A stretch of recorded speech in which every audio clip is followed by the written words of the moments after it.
Hoy tengo un tema que es un poquito complicado de explicar porque tenemos una creencia, una tendencia muchas veces un poco equivocada, ¿sí? Pero o mucha gente no sabe cómo recibir, cómo obtener lo que Dios ya ha prometido. Mucha gente, muchos cristianos, para ser honestos, no están experimentando el poder de Dios a su favor.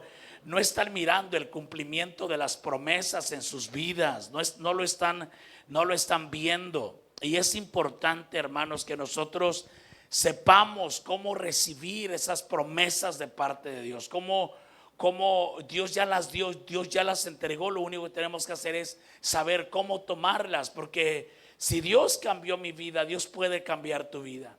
Si Dios ha hecho una obra en mi vida, Dios puede hacer una obra en tu vida. Dios no tiene hijos favoritos. Aunque yo me sienta uno, dile al que está a tu lado, aunque yo me sienta uno, Dios no tiene hijos favoritos. Somos iguales delante de Dios.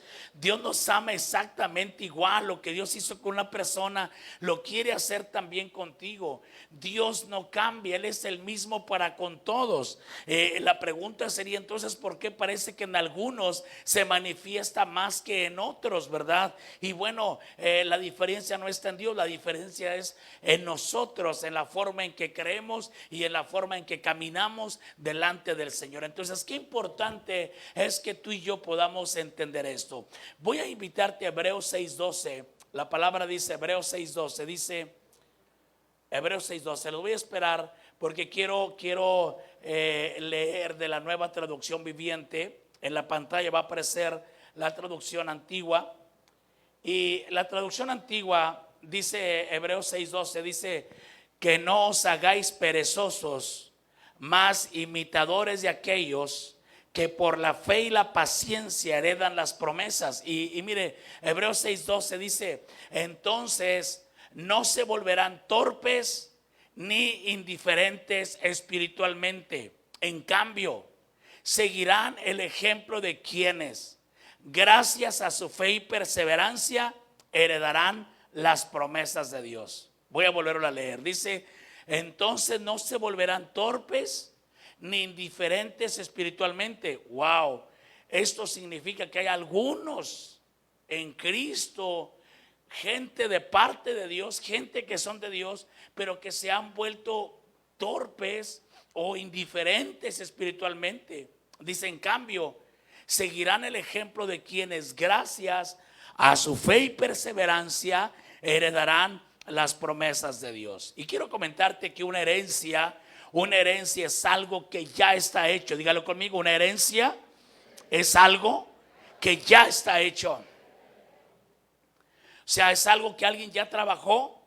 Es un bien. Si usted va a hacer un día un testamento, usted va al notario público y el notario público le va a pedir la escritura, el comprobante del bien, que ese bien está hecho, cuántos metros cuadrados tiene, todo, ahí viene todo, cuánta construcción, la clave de catastro, y viene también quién es el propietario. Usted necesita una escritura para ir con el notario y que el notario le haga un testamento. Y el testamento que usted hace es la promesa.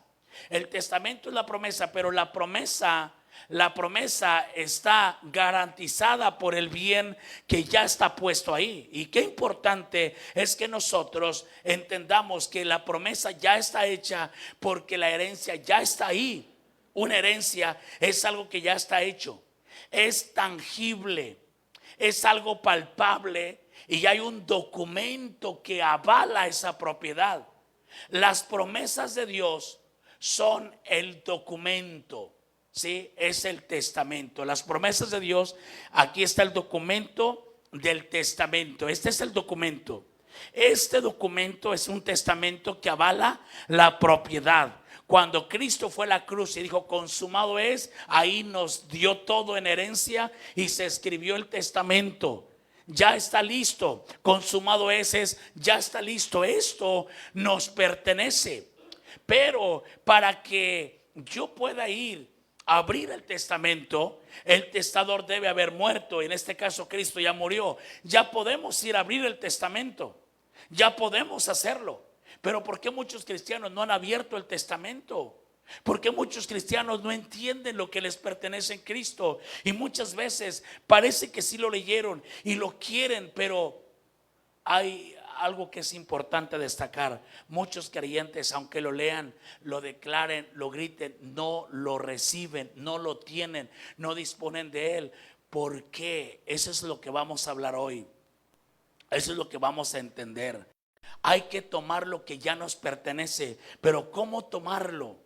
Y hoy vamos a aprender un poquito acerca de ello. Primero quiero llevarlos a Hebreos 6, 13 al 18, donde dice, después del pasaje que leímos, donde dice: porque cuando Dios hizo la promesa a Abraham, Dios hizo promesas.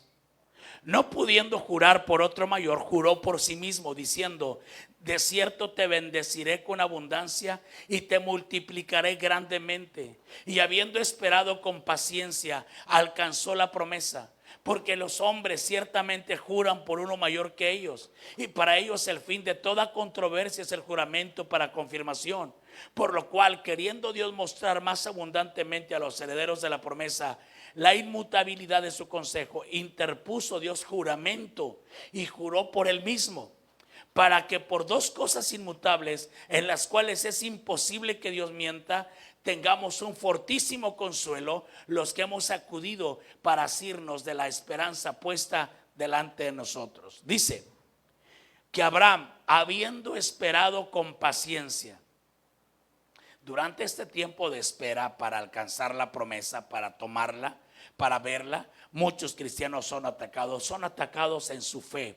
Parece que nunca obtendremos la promesa de Dios en nuestra vida. Es fácil preguntar: ¿en verdad vendrá Dios y me rescatará de esta situación? Y muchas veces terminamos en incredulidad y perdemos nuestra fe, y por eso muchas veces no estamos heredando las promesas, no las estamos obteniendo.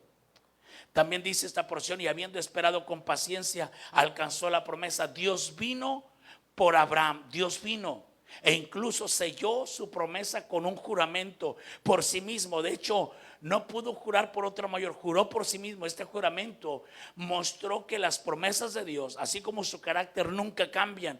La confianza de Abraham en esto fue la entrada al cumplimiento de la promesa.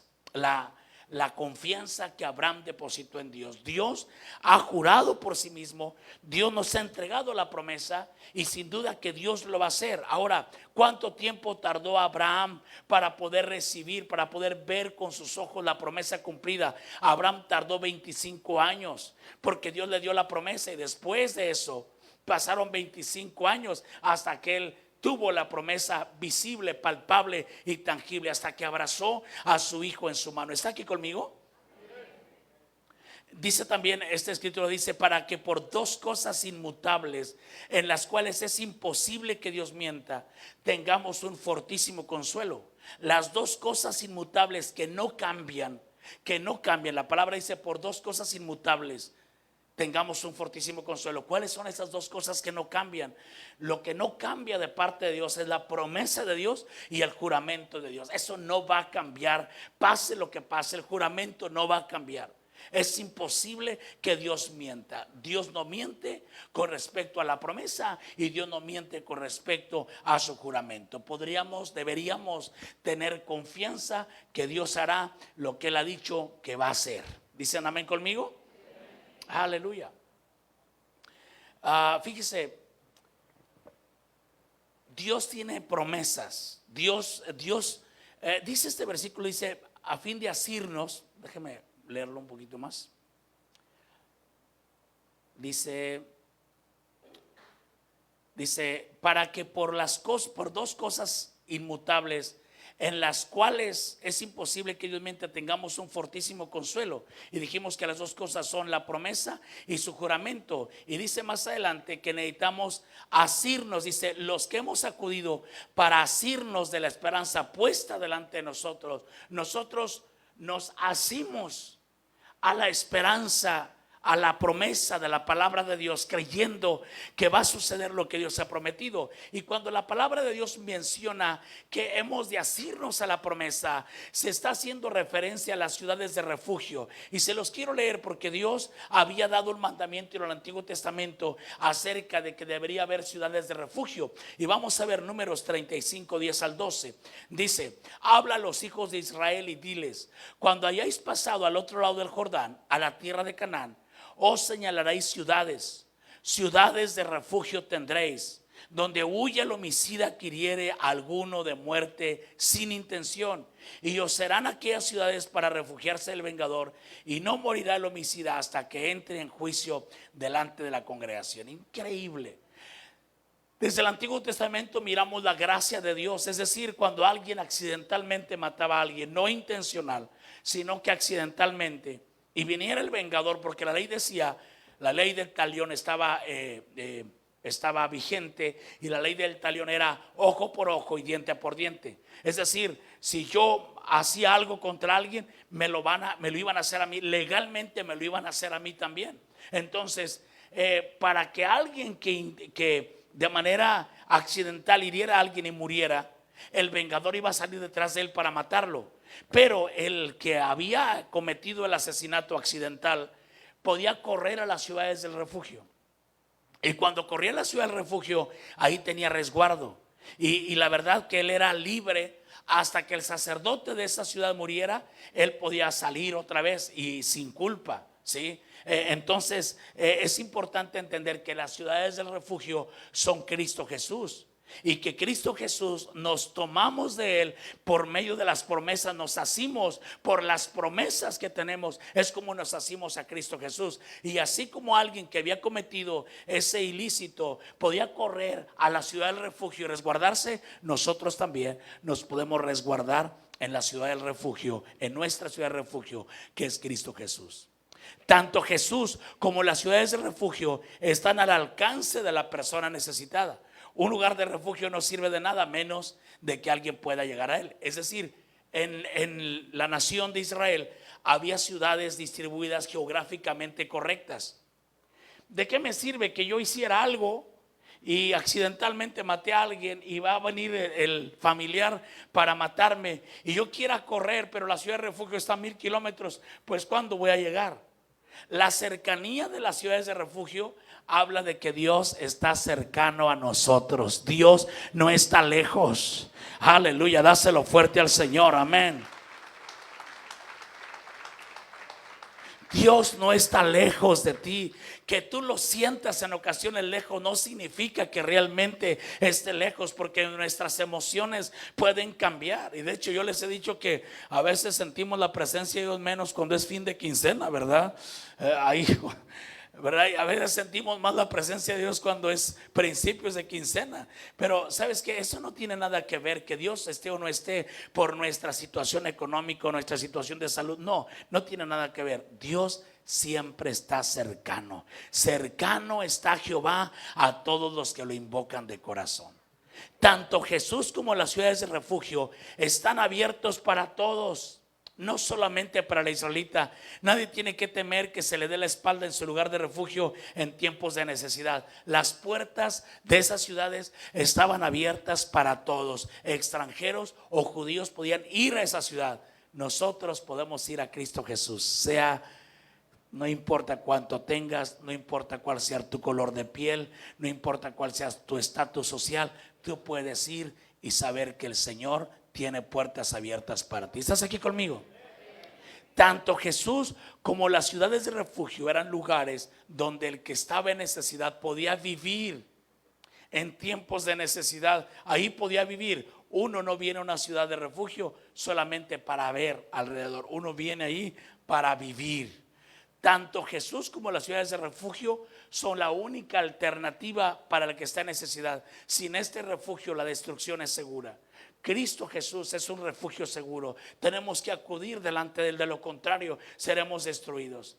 Tanto Jesús como las ciudades de refugio proveen protección solamente dentro de sus fronteras. Salir del refugio provisto significa la muerte. ¿sí? Si ellos salían de la ciudad y le mataba el familiar de quien la persona que él mató accidentalmente, la verdad la persona era libre de la sangre. Él era culpable de su propia sangre por salir de la ciudad de refugio. Nosotros no debemos salir. Nosotros no debemos salir de la ciudad de refugio. Nuestra ciudad de refugio es Dios. Es decir, nosotros debemos mantenernos asidos a las promesas de Dios. Tú tienes que mantenerte vigilando que las promesas se estén cumpliendo en tu vida y que tú estés haciendo lo que tú debes hacer para alcanzarlas. Tanto Jesús como las ciudades de refugio proporcionaron plena libertad con la muerte del sumo sacerdote. Pero nuestro sumo sacerdote es Cristo, ya murió por nosotros. Y yo entiendo que es tan rápido como estoy mencionándolo y que hay una joya aquí hermosas de revelación. Pero esto está hablando de Cristo. La ciudad de refugio en el Antiguo Testamento está hablando de Cristo. Y el homicida era libre y ya nadie podía tocarlo cuando el sumo sacerdote de esa ciudad muriera. Y sabes qué, nuestro Señor Jesucristo ya murió y nadie ni nada nos puede tocar. Tú y yo somos completamente libres. Por eso Cristo dijo: si el Hijo los libertare, seréis verdaderamente libres. Amén, amén. Sin embargo, existe una diferencia fundamental entre Jesús y las ciudades de refugio. Las ciudades de refugio solamente ayudaban al inocente. El culpable no lo ayudaban, pero el culpable sí puede venir a Jesús, y aún el culpable puede venir al refugio que es Cristo, y ahí puede encontrar perdón si hay arrepentimiento y puede encontrar la protección. Aún el culpable con Cristo Jesús es aceptado, es bienvenido para ser restaurado. Dice amén conmigo. Ahora bien, dice, pero todo eso estamos hablando de ir a la ciudad de refugio y asirnos a la promesa. En este caso es una promesa de protección, pero ¿qué hacer nosotros para poder asirnos de la promesa y para poder ver que la promesa se cumple en nosotros? Entonces, el pasaje que hemos leído, me estoy refiriendo el pasaje principal de Hebreos 6:12, que dice: entonces no se volverán torpes ni indiferentes espiritualmente, en cambio seguirán el ejemplo de quienes gracias a su fe y perseverancia heredarán las promesas. Este pasaje nos dice cosas muy poderosas. En primer lugar, este pasaje nos enseña que hay una acción para apropiarse de la promesa. Que hay una acción para apropiarse de la promesa. Yo sé, hoy en día, los mensajeros de solo la gracia o la hipergracia, ellos no están mirando ciertos pasajes de la palabra, los cuales ellos no comprenden. Piensan que porque Dios ya nos entregó algo, ya no tenemos que hacer absolutamente nada para recibirlo. Les recuerdo que el testamento, yo tengo que hacer algo para poder abrir el testamento. Tengo que ir ante el notario, tengo que tener la paciencia, después tengo que ir ante el notario, después tengo que abrirlo. Y muchas veces ahí vienen condiciones para que yo pueda disponer de esa herencia. Y en la palabra de Dios existen ciertas condiciones para apropiarnos de la promesa. O sea, esto indica, el pasaje nos enseña que hay una acción para apropiarse de la promesa. Esto indica que no tiene un cumplimiento automático. No me puedo sentar a cruzar de brazos y pensar que la promesa se va a cumplir en automático. No, esto indica un esfuerzo para alcanzar. Para alcanzar la promesa, para poseer la promesa, se requiere hacer un esfuerzo. Esto nos indica de un condicionante para el cumplimiento de la promesa. Por ejemplo, para que yo alcance salvación, aunque es gratis, aunque está ahí, yo necesito hacer algunas cosas. Necesito hacer a Jesús Señor de mi vida. Solo si lo hago mi Señor, entonces Él será mi Salvador. La condición es, para que la promesa de salvación se cumpla, yo necesito hacer una acción. ¿Y cuál es la acción? Hacerlo a Él Señor de mi vida. Ahora, todos los cristianos deberíamos de estudiar diligentemente y entender lo que es un Señor, porque la mayoría de los cristianos no entienden lo que es un Señor. En los países donde hubo esclavitud se entendía lo que era Señor. ¿Sabes que un día entendí, que Él era mi Señor. Y cuando entendí que Él era mi Señor, entonces le entregué mi vida. Pero le entregué mi vida y yo tenía mis planes personales. Pero un día Él se creyó que yo le había entregado mi vida y Él me llamó al ministerio. Y yo no quería entrar al ministerio porque yo sabía de todo lo que se pasaba en el ministerio. Yo no quería eso, yo quería servir solamente al Señor y tener mi profesión y tener mi trabajo y vivir mi vida, ir los domingos a la iglesia. Eso es bien sencillo hacerlo. Y eso era lo que yo quería, pero un día entendí que Él era mi Señor. Y yo sé que no todos van a tener el llamado, ni se sientan mal, no todos tienen ese llamado. Pero ¿cuántos están dispuestos y le quieren decir: tú eres el Señor de mi vida, y si tú me llamas para hacer algo, lo voy a hacer, cueste lo que cueste? ¿Cuántos dicen amén? Cuidado con esos amenes, porque Dios se la puede creer. ¿Está conmigo aquí? No es sencillo, no es sencillo. Pero para que yo sea salvo, yo necesito hacerlo, mi Señor. Es decir: Señor, lo que tú quieras, aquí estoy. Lo que tú quieras, Señor, yo dispongo mi vida y mi corazón, y haz lo que tú quieras.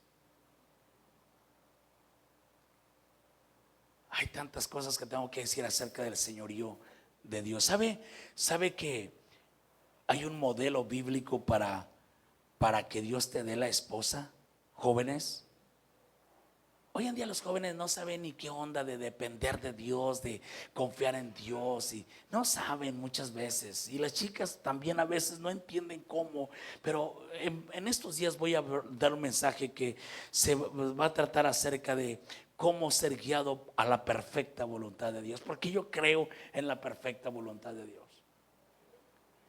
Y sabes, qué importante es cuando tú oras y tú pones ahí, no te aferras a la mujer que te llamó la atención, sino que tú le preguntas a Dios si eso no es. Y luego todavía por oración pasas, y todavía inclusive Candy y yo interrumpimos 2 veces nuestro noviazgo para preguntarle al Señor si acaso, si era la voluntad de Dios o no era la voluntad de Dios. Si ya está casado, ya no le pregunte al Señor: mira, Señor, ya iba a decir algo, pero mejor no lo digo. Que Jesús sea el Señor. Pero vamos a continuar para no salirnos del tema. El pasaje que nos ocupa nos enseña que la promesa se alcanza con acciones, y hay 2 acciones que nos dice que debemos hacer para alcanzar la promesa, y es la fe y la paciencia. La fe y la paciencia. ¿Están aquí conmigo?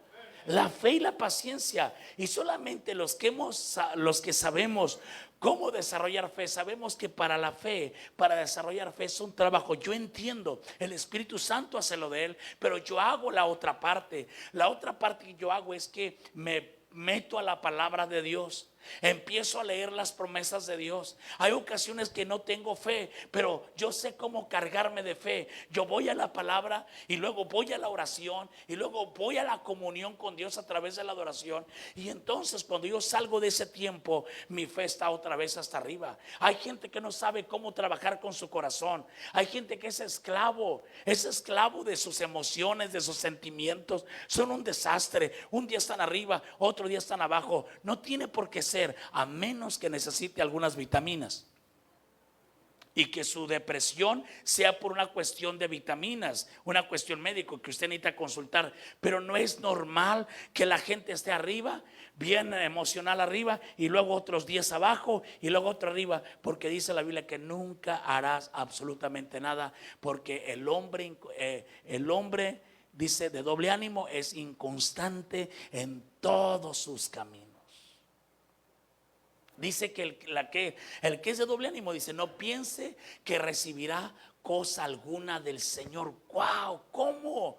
Pero no lo dio ya Cristo en la cruz todo, sí. Los de la gracia extrema dicen, ya lo entregó todo, sí. Pero aunque prediquen eso, mucha de su gente no la tiene, no sabe cómo tomarlo. ¿Por qué? Porque ellos piensan que no importa cómo anden, no importa cuánto pecado estén cometiendo, en automático las promesas las va a alcanzar. Y no es verdad. bíblicamente no es verdad. ¿Están aquí conmigo? Hay un trabajo para desarrollar la fe. El pasaje dice que se alcanzan las promesas con acciones como la fe y la paciencia. Se requiere un gran esfuerzo para esperar. Abraham esperó 25 años desde que Dios le prometió un hijo hasta el día que vio su promesa completada. Él esperó 25 años, pero por 25 años él se cambió el nombre. Él se llamó, Dios le dijo, ya no te llames Abraham, ahora te llames Abraham.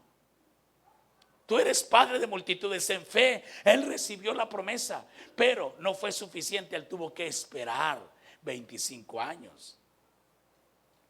En esos tiempos se desesperó, y bueno, luego hablamos sobre eso. Pero ¿sabes qué? Fe y paciencia. La anterior afirmación, o sea, lo que hemos leído, la anterior afirmación, ¿sí? La anterior información marca un precedente para todas las promesas de Dios en nuestras vidas. Es decir, hay condicionantes. Diga conmigo, condicionantes. Hay condicionantes para que yo tome, para que esa promesa yo me apropie de ella y la vea realizada en mi vida. El cristianismo descansa sobre el fundamento de las promesas de Dios.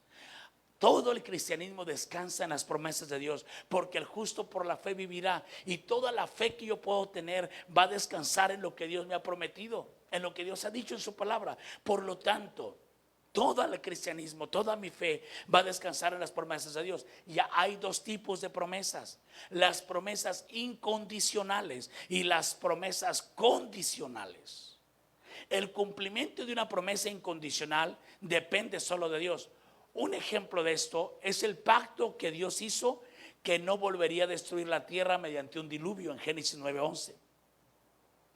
Es la promesa que él hace, que vendrá un arrebatamiento. Lo crea usted o no lo crea, el arrebatamiento va a suceder de acuerdo a los Tesalonicenses 4:13. El arrebatamiento va a acontecer. Lo crea usted o no lo crea, lo espere o no lo espere, esté listo o no, el arrebatamiento va a venir. La segunda venida de Cristo va a acontecer. Hay promesas que son incondicionales. No necesito hacer nada para que se cumplan. Pero hay promesas que son condicionales. Es decir, si tú haces esto, entonces yo hago esto. Esas son las promesas incondicionales. ¿Sí? Santiago 1:5-7, por ejemplo, dice que si le pedimos sabiduría, haciéndolo con fe y sin dudar, entonces Él nos dará generosamente. La acción es creer y no dudar. Esa es la acción. También dice que todo nos será añadido, que todo lo que necesitemos nos será añadido. ¿Cuándo? ¿Cuándo todo lo que necesitemos nos será añadido? Dice Mateo 6:33. Mas buscad primeramente el reino de Dios y su justicia. Es decir, si tú buscas primeramente el reino de Dios y su justicia, todas las demás cosas serán añadidas.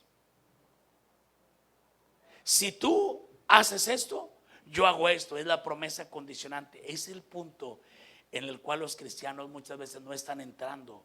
Muchos cristianos no saben y piensan y les molesta, porque se ha predicado un evangelio cómodo, un evangelio en el cual la gente después de un tiempo se decepciona porque no ven resultados de Dios en su vida.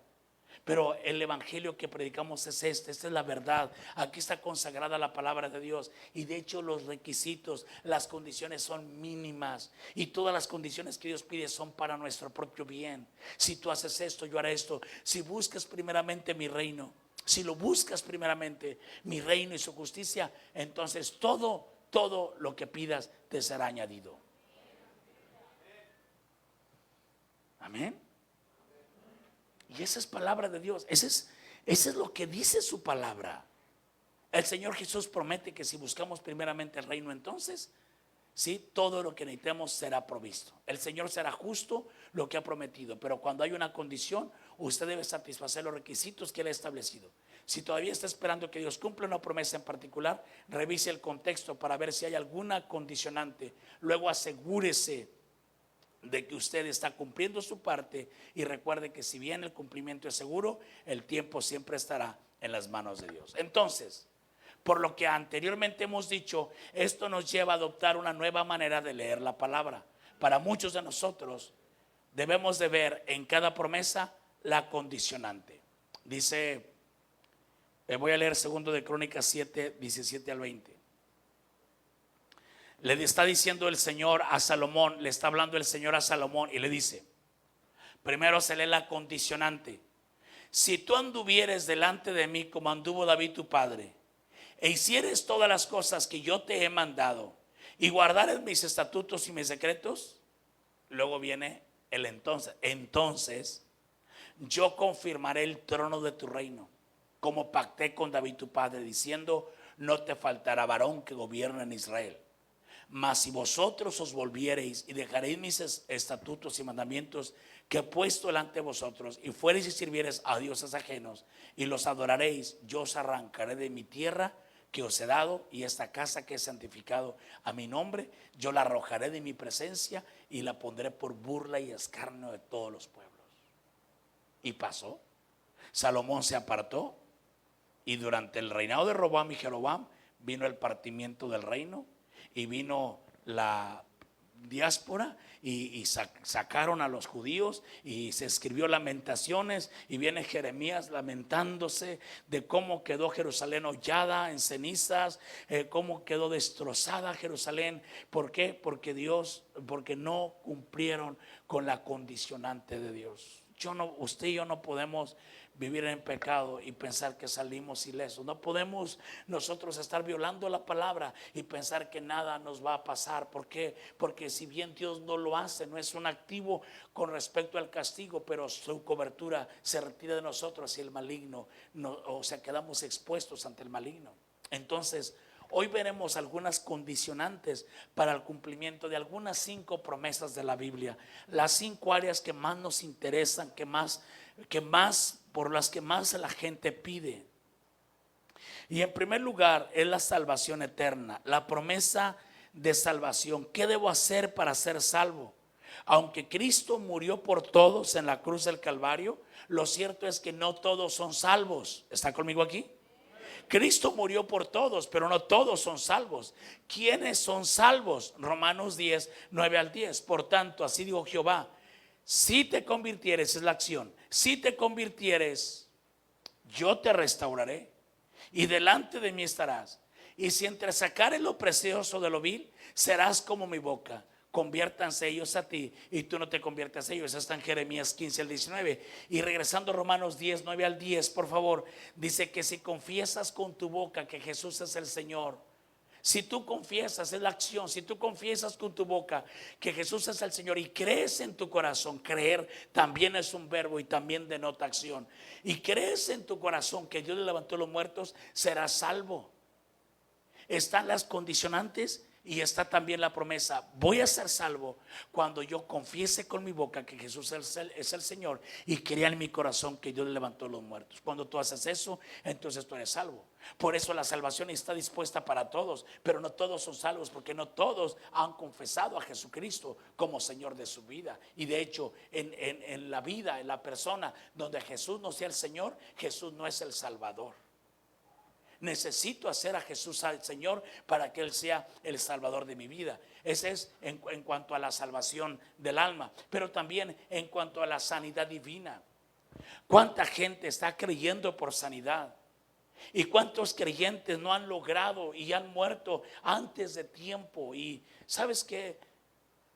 La Biblia dice que el Señor va a completar el número de nuestros días. Pero yo tengo que hacer ciertas acciones.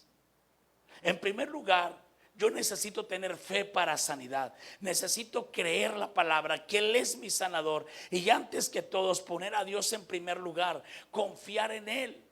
Ese es un hecho, debo confiar en Dios. Pero también lo siguiente que debo hacer es respetar las reglas de salud bíblicas. Casi nunca leemos las reglas de salud bíblicas.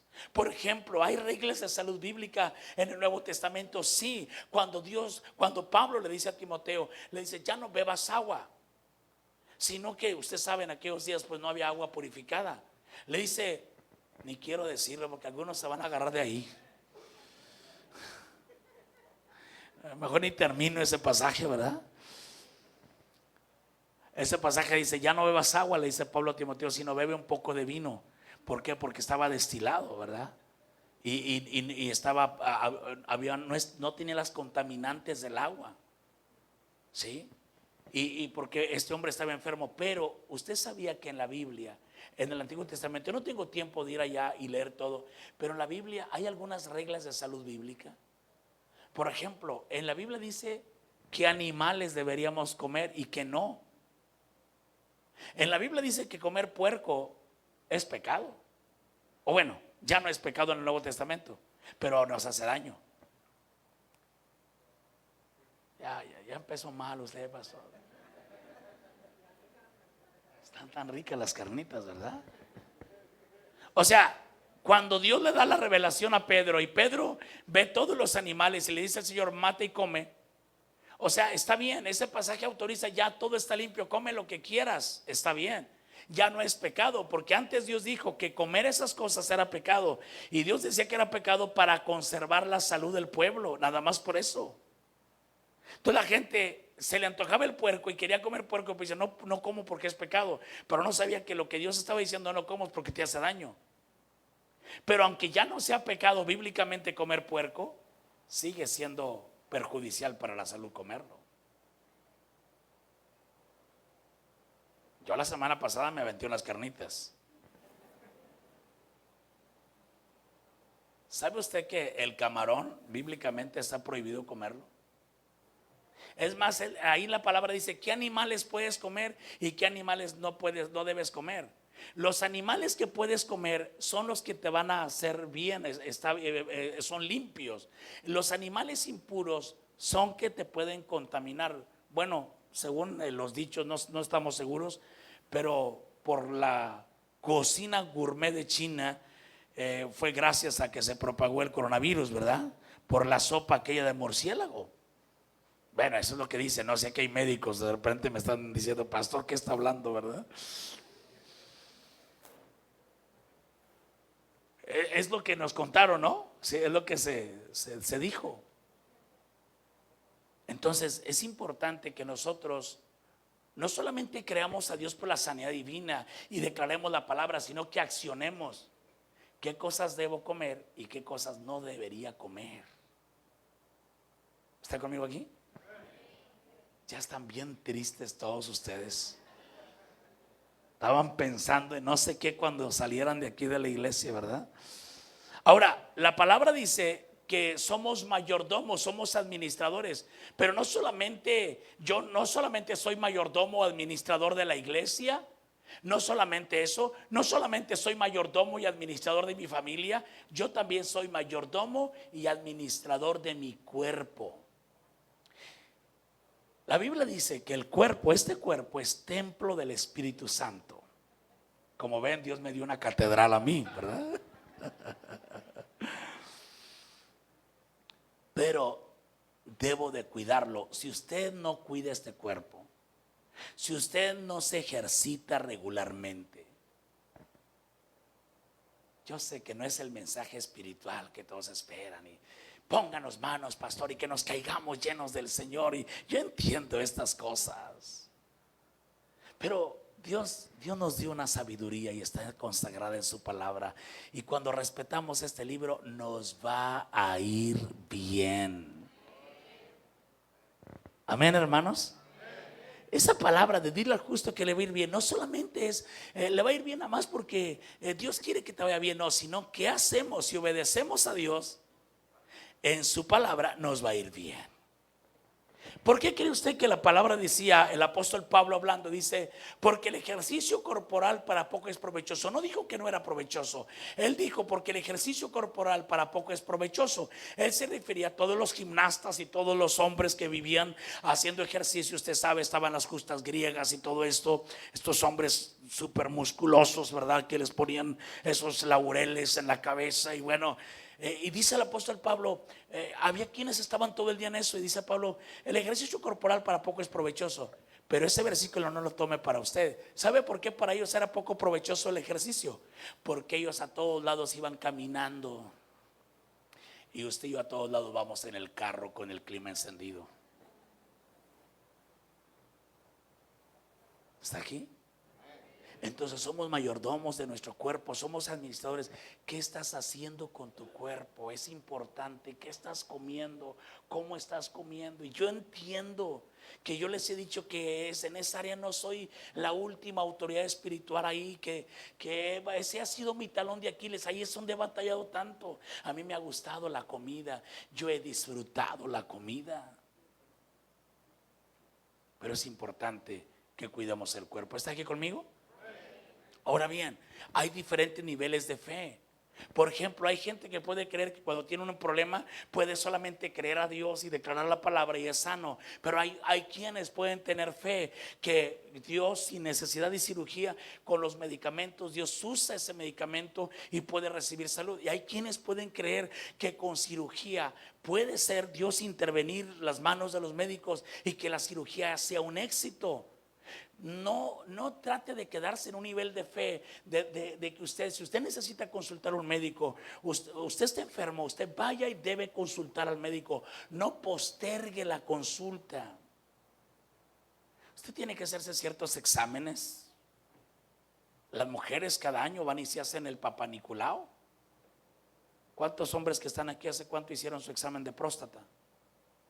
¿Alguien? ¿Uno nada más? Pero al carro sí, cada 10,000 kilómetros la afinación, el cambio de aceite, filtro. Al carro sí, ¿y usted? Ya anda todo oxidado por dentro, ¿verdad? Y no se ha hecho un examen. Entonces, caminar en sanidad divina requiere ciertas acciones. Y ciertas acciones que muchas veces no le estamos predicando en la iglesia. La iglesia, si estás enfermo, créele a Dios y Él te sana, sí. Pero hay otras cosas que la Biblia está diciendo que son condicionantes. Yo no le voy a reclamar a Dios porque si yo estoy comiendo tantas cosas que me van a subir el colesterol y de repente voy a tener un infarto, sabes que yo no tengo que reclamarle a Dios nada. Yo lo seguiré amando, lo seguiré sirviendo mientras Él me dé vida. Pero yo no tengo que reclamarle a Dios. Si yo descuidé mi cuerpo, ¿qué le reclamo a Dios? Si tú no fuiste buen administrador de tu cuerpo, no le reclames a Dios. O sea, si te vas a morir joven, vas a ir al cielo, ese es un hecho, porque la salvación es porque tú aceptaste a Cristo. Nada más que te vas a ir a mucho antes de cuando te hubieras ido. Dices amén conmigo. Algunos saldrán antes de aquí y van a ir al cielo y estarán en el cielo, y allá no hay llanto, ni más tristeza, ni más dolor, y todo bien padre en el cielo. Pero pudiste haber vivido más años aquí si tan solamente hubieras administrado de acuerdo a la palabra, hubieras administrado mejor este cuerpo que el Señor te ha dado. Amén, mis hermanos. Otro punto donde nosotros le creemos tanto a Dios y oramos: prosperidad financiera. Si Dios es un padre, hermanos. Dios es un padre y Dios quiere que todos nosotros estemos bien económicamente. Dios quiere, eso es algo que Dios desea, porque Mateo capítulo 7 lo dice muy claro. Dice: si ustedes que son malos saben dar buenas dádivas a vuestros hijos, cuánto más vuestro Padre que está en los cielos dará buenas cosas a los que le pidan. Yo sé que hay tanta gente predicando en contra de esto, que ellos piensan que Dios quiere que tú estés pobre y que tú no tengas para darle a tus hijos, y que tú no tengas para tener un clima en tu casa, y que tú no tengas ninguna comodidad. Ellos piensan eso, pero ese no es el corazón de Dios. Dios dice: si tú que eres malo en comparación de mí sabes dar buenas dádivas a tus hijos, dice, ¿cuánto más? Te pregunto, ¿qué quieres para tus hijos? Los que somos padres, ¿cuántos son padres aquí? Levante su mano. Los que somos padres, ¿qué queremos para nuestros hijos? Pues tú no eres mejor que Dios. Dios es mejor que tú. Y si tú quieres lo bueno para tus hijos, Dios quiere mucho más para ti de lo que tú deseas para tus hijos. La diferencia entre tú y Dios es que aunque tú quieras, muchas veces no tienes la capacidad de entregárselo, pero nuestro Dios sí tiene la capacidad y ya nos lo ha dado. Amén. Ya no lo ha heredado. Pero ¿qué tenemos que hacer para tener una prosperidad en cuanto a finanzas? La palabra dice, en primer lugar, ya lo leímos, busquen primeramente el reino de Dios y su justicia, y todas las demás cosas vendrán por añadidura. Todo va a venir por añadidura, todo les va a ser añadido. ¿Sí? Ahora bien, lo siguiente es diezmar. Y yo sé que cae mal y hay cosas que quisiéramos arrancarle a la Biblia, ciertas páginas que no estén ahí, pero ahí están. Apocalipsis dice que yo no le puedo quitar ni poner, porque si yo le quito sería maldito. Pero este es bíblico. Malaquías 3:10 al 11 dice: traed todos los diezmos al alfolí, y hay alimento en mi casa, y probadme ahora en esto, dice Jehová de los ejércitos, si no os abriré las ventanas de los cielos y derramaré sobre vosotros bendición hasta que sobreabunde. Reprenderé también por vosotros al devorador, y no os destruirá el fruto de la tierra, ni vuestra vida en el campo será estéril, dice Jehová de los ejércitos.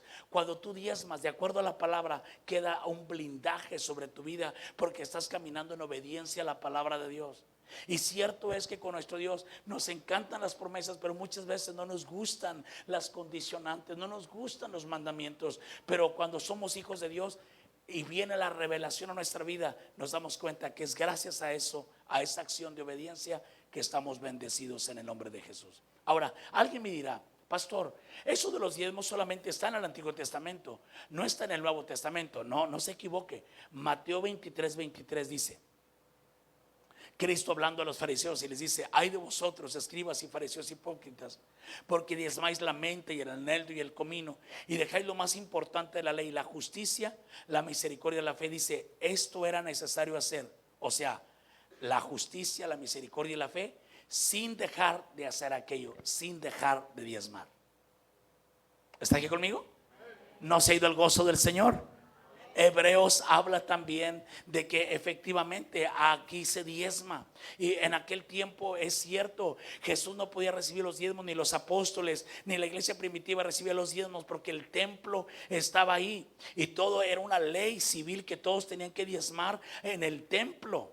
Por lo tanto no lo podían tomar ellos, ¿sí? Pero este es bíblico completamente el diezmo, nada más que el templo de Jerusalén ya fue quitado y ahora está la iglesia del Señor Jesucristo, y nosotros diezmamos para que todo lo que se requiere hacer en la obra de Dios se haga en el nombre de Cristo Jesús. Dice amén conmigo.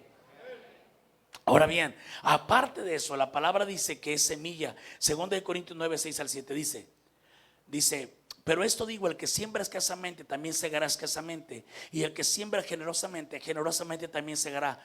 Cada uno dé como propuso en su corazón, no con tristeza ni por necesidad, porque Dios ama al dador alegre. Está en el Nuevo Testamento, al dador alegre Dios lo ama.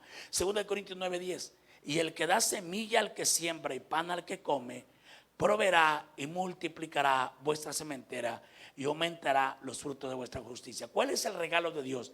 El don de Dios es que Él nos da el campo y Dios nos da la semilla. Escuche bien esto: Dios nos da el campo y Dios nos da la semilla. ¿Sí? La Biblia dice: trae los diezmos al alfolí. Donde está el alfolí, que es donde se toma el sostenimiento de la iglesia, ese es el campo. Y yo creo que esta iglesia es buena tierra. Salvamos almas casi todas las semanas, hay almas que se están salvando. Ahora bien, ese es el campo. La semilla es con lo que Dios te ha bendecido, y te garantiza que si tú siembras, vas a cosechar. ¿Está conmigo aquí? Dios te da el campo. El campo es un don de Dios, pero aparte del campo, Dios te da semilla. Es lo que tú traes en tu bolsillo, lo que tú devengas cada semana o cada quincena, o de tu negocio. Entonces tienes el campo y tienes la semilla, y Dios dice que la acción es: si tú siembras, yo te prometo que va a haber cosecha. Y Malaquías se atreve a decirle al Señor: y pruébenme ahora en esto, dice Jehová de los ejércitos. Y luego Cristo dice en Lucas que nadie puede servir a Dios y a Mamón. Mamón era el dios del dinero. Y muchas veces, ¿sabes que alguien puede ser Dios de los últimos 20 pesos que trae en su bolsa? De los últimos 100 pesos que trae en su bolsa. Alguien puede decir esto. No, yo no puedo ofrendar ni esto, porque ¿qué voy a hacer en la semana? Estamos confiando en esos 100 pesos. Pero si tú lo rindes delante de Dios y tú te pones en las manos de Dios en esa semana, tú vas a ver la mano de Dios en tu vida. Amén. Es tiempo de crecer, es tiempo de creerle a Dios y de ir a otros niveles en cuanto a la siembra y en cuanto a la cosecha. ¿Qué más dice la palabra que hemos de hacer para estar prósperos? Pues dice que hemos de trabajar. Según de Tesalonicenses 3:10 dice: porque también cuando estábamos con vosotros os ordenábamos esto: si alguno no quiere trabajar, tampoco coma. Alguien dice: ¿por qué tengo que trabajar? Porque el trabajo es de Dios. Y hay gente que piensa que el trabajo es una cuestión de una maldición, y no es así. El trabajo es una bendición. El trabajo existe antes de la caída. De hecho, Dios hace a Adán y lo puso en el huerto para que lo labre y lo cuide, y después le dio su mujer. O sea, Dios primero al hombre le da un trabajo y luego le da una esposa, una mujer. Señoritas, señoritas, por favor, se los pido encarecidamente. Señoritas, cuando ande un muchacho por ahí, le trae rosas y le trae, primero dígale: ¿en qué trabajas? Porque hay quienes quieren tener mujer, pero no tienen trabajo. Amén. El hombre que no tiene trabajo no es digno de tener una esposa.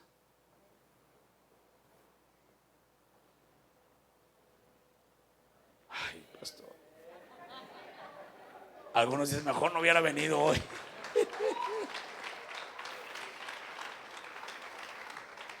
Pero es bíblico, es 100% bíblico.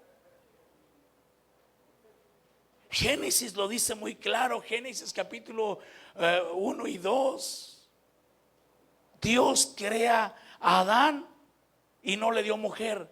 Dios crea a Adán y lo pone en el huerto y le dice: lo labras y lo cuidas. Y luego andaba Adán haciendo todo su trabajo. Y después que andaba haciendo su trabajo, Dios lo vio y dijo: no, no es bueno que esté solo, es bien trabajador. Y ni lonche le echan, mejor voy a hacerle a alguien para que le eche lonche, ¿verdad?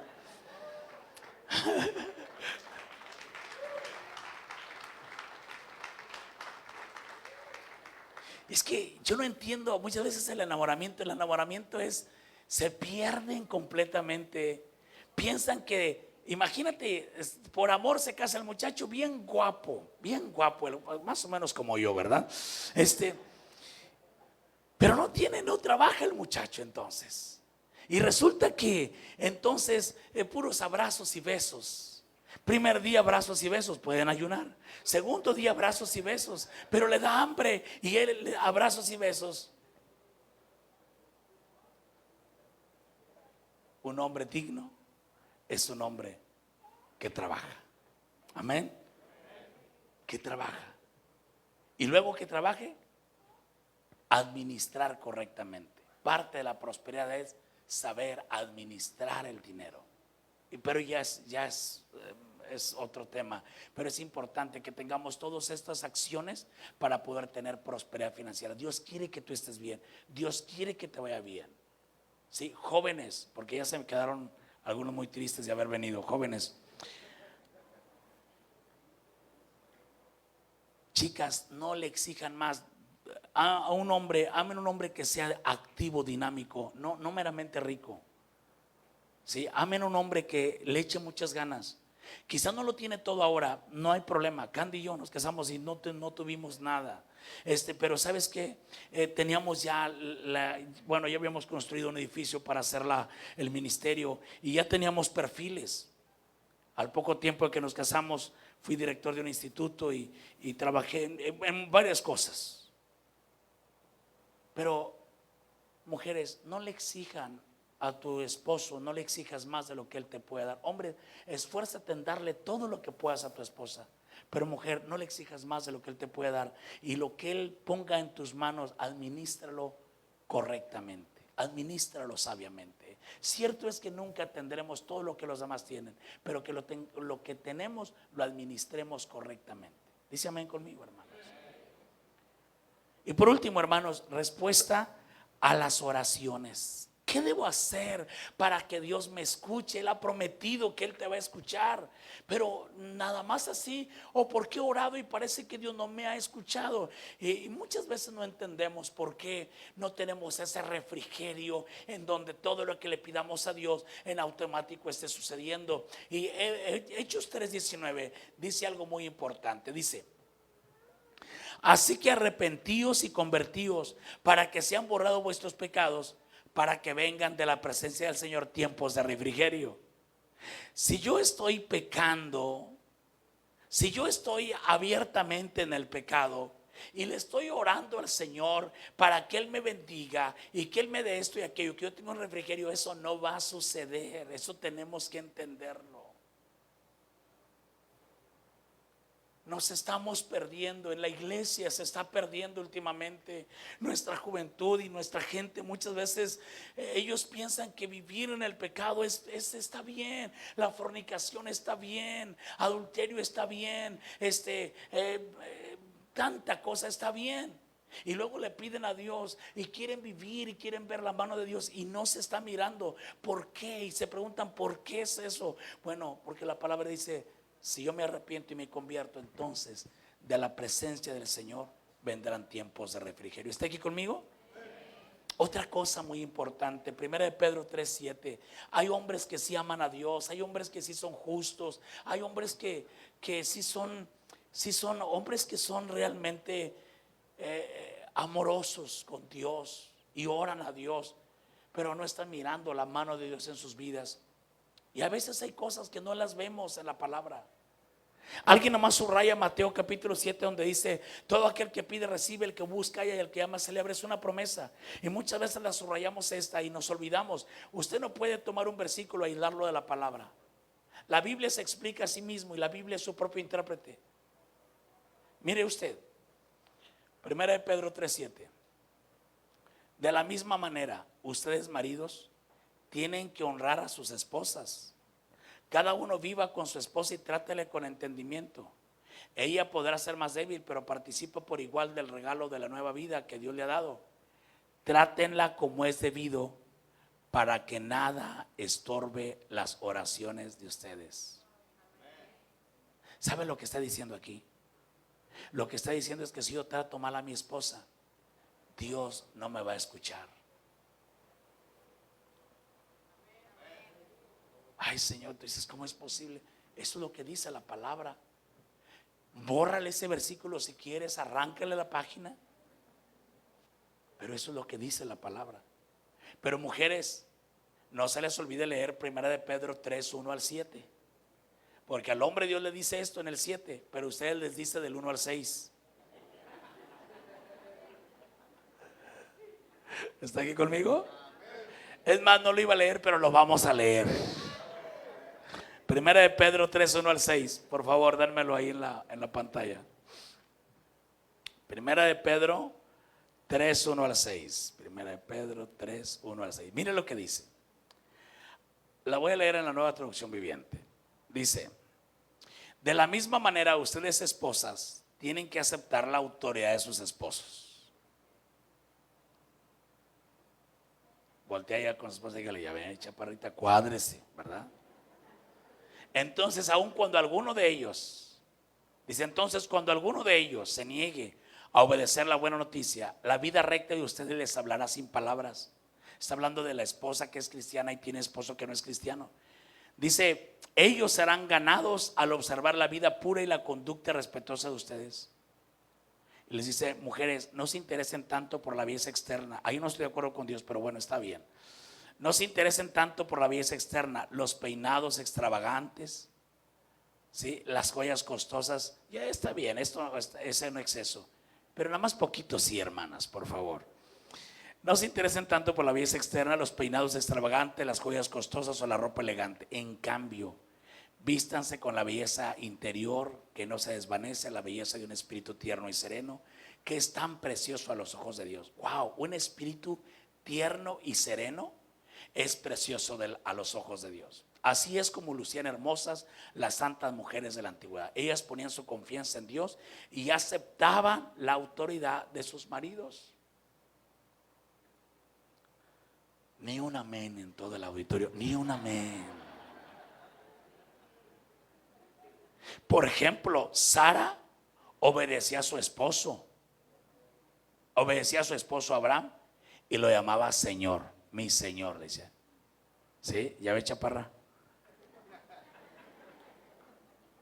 Ustedes son sus hijas cuando hacen lo correcto sin temor a lo que sus esposos pudieran hacer. Palabra del Señor, hermanos. Y luego viene el 7 esposos y dice: si me las tratas mal, si me tratas mal a tu esposa, que es mi hija, no te voy a escuchar.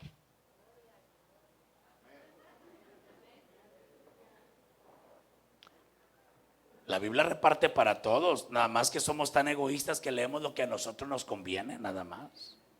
Y nos olvidamos de leer lo que Dios nos manda también a nosotros. ¿Están aquí, hermanos? Entonces, ya para terminar, otro punto donde mucha gente pide oración es la paz familiar. ¿Qué tengo que hacer para que la paz esté en mi familia? Basta la oración, basta que el pastor ore por mí, que imponga sus manos sobre mí. Basta con eso. ¿Qué tengo que hacer? Hay cosas que tenemos que hacer. Efesios 4:32 dice: antes sed benignos unos con otros, sean buenos unos con otros, ahí tendrán paz. Sean buenos, sea buena con su esposo, sea bueno con su esposa, sean buenos con sus hijos sean buenos con sus padres. Antes bien, sean benignos, buenos unos con otros, misericordiosos, perdonándoos unos a otros, como también Cristo os perdonó a ustedes también. Efesios 4:26 dice: además no pequen al dejar que el enojo los controle. No permitan que se ponga el sol o se oculte el sol y ustedes sigan enojados. Yo no sé si usted está enojado con su esposa o con su esposo, están enojados, pero dice la palabra, no, que no pase un día más cuando ustedes estén enojados. Hoy hablen sobre esa situación. ¿Sabes? No basta solamente que venga al frente y que impongamos manos, hay cosas que hacer. Si usted viene y ponemos manos pero luego va para allá y no hace lo que dice esta palabra, va a seguir el problema en el matrimonio, va a seguir. Pero si ustedes atienden la palabra y sí es correcto, oramos, pero luego van a su casa y ustedes ponen en práctica la palabra y son buenos unos con otros, entonces la paz de Dios va a estar en su hogar, la paz de Dios va a estar en su familia. Cuando se perdonan unos a otros, no vale la pena estar enojado. No vale la pena, la verdad, no vale la pena. Yo sé lo que es enojarse. Yo sé cuando alguien de que tú amas te hace algo. Yo entiendo eso. Yo sé lo que es eso. Pero no vale la pena estar enojado. ¿Sabes qué? Un día vamos a morirnos. Un día vamos a terminar esta vida. Y los que van a estar cerca de ti serán tu esposa, tu esposo y tus hijos. Ahí van a estar alrededor de ti. Qué importante es que en ese día no haya reclamos. En ese día haya paz. Que si nos equivocamos, que si nos hemos equivocado, aprendamos a pedirnos perdón y aprendamos a perdonarnos y de dar la vuelta a la página y dejar lo que pasó, dejarlo y vamos hacia el frente. Eso es exactamente lo que está diciendo la palabra de Dios. Hay algo que hacer para tener paz. Y ya con ese termino ahora sí. ¿Cuántos quieren que Dios los acompañe en sus vidas? ¿Cuántos quieren que Dios, y cuántos saben que Dios les ha prometido estar todos los días con nosotros? Dice su palabra: aquí yo estoy con ustedes todos los días hasta el fin del mundo. Pero nada más, ¿o qué necesito hacer para que Dios esté conmigo? Primera de Juan 1:5-7. Este es el mensaje que hemos oído de Él y os anunciamos: Dios es luz y no hay tinieblas en Él. Si decimos que tenemos comunión con Él y andamos en tinieblas, mentimos y no practicamos la verdad. Pero si andamos en luz, como Él está en luz, entonces sí tenemos comunión con Él y los unos con los otros.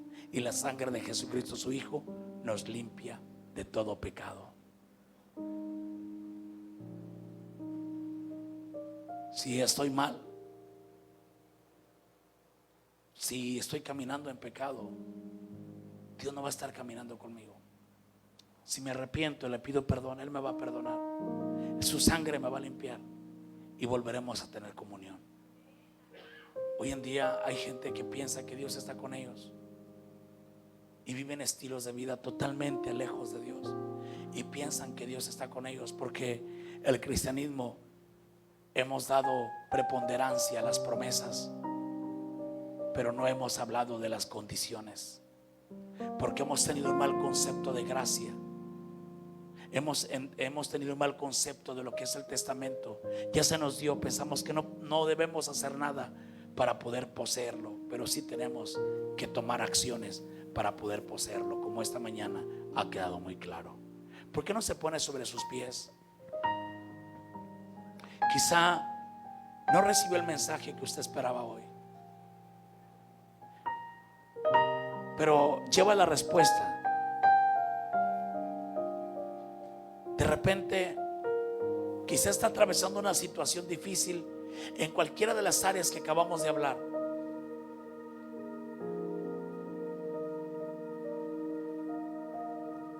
Yo he visto milagros de Dios, yo he visto sanidades de parte de Dios, pero también he visto gente morir joven.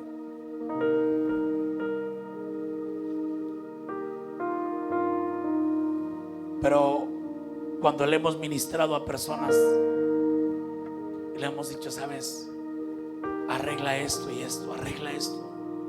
Dios quiere hacer la obra, pero tienes que arreglar esto en tu vida.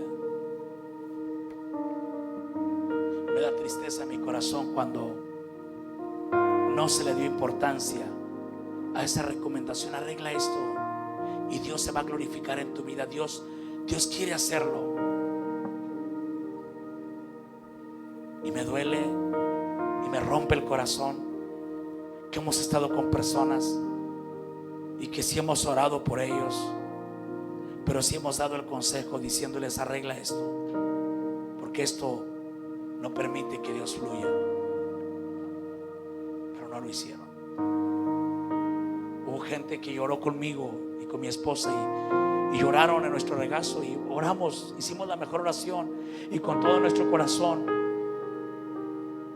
Pero la instrucción no la tomaron. Pero hemos visto otros que han tomado la instrucción y hemos visto la mano de Dios en sus vidas. Hemos visto los milagros de Dios en sus vidas. Aleluya. Hemos visto tumores ser deshechos, ser arrancados, ser deshechos completamente. Hemos visto tantos milagros de parte de Dios en gente que no es perfecta, pero que se humilló. En el momento se humilló con todo su corazón. Le dijo, perdóname. Y se humillaron delante de Dios y vieron la gracia de Dios sobre sus vidas. El altivo es aquel que quiere hacer las cosas a su manera, y Dios dice que el altivo Él lo mira de lejos. Pero Dios atiende al humilde. El humilde siempre será atendido por Dios, pero el altivo Dios lo mirará de lejos. Un poquito menos, un poquito abajo. Qué importante es que tú y yo seamos humildes delante de Dios. Y alguien humilde es, Señor, voy a obedecerte. ¿Cómo sientes cuando tu hijo o tu hija no te obedece? ¿Cómo se siente, padre, madre? ¿Cómo se siente cuando mandas algo y no te obedecen? ¿Cómo siente Dios Todopoderoso cuando no obedecemos su palabra? Hoy, ¿por qué no levantas tus manos? Le dices, mi Señor, aquí estoy, tú eres mi Señor. Yo voy a andar contigo con todo mi corazón. Voy a andar, Señor, contigo con todo mi ser, Señor. Voy a caminar contigo, Padre bendito. Perdónanos, perdóname a mí, Señor. Perdónanos a cada uno cuando queremos ver tu mano, pero obstinados haciendo las cosas a nuestra manera. Hoy, Señor, doblamos nuestro corazón delante de ti como iglesia, porque yo quiero verte a ti en mi vida. Díselo: yo quiero verte a ti en mi vida, Señor. Yo no quiero pensar que tú estás cuando realmente no estás. Yo no quiero imaginarme que tú estás cuando no estás caminando. Yo quiero asegurarme que tu presencia esté en mi vida. Yo quiero asegurarme que tú estés allí, Señor.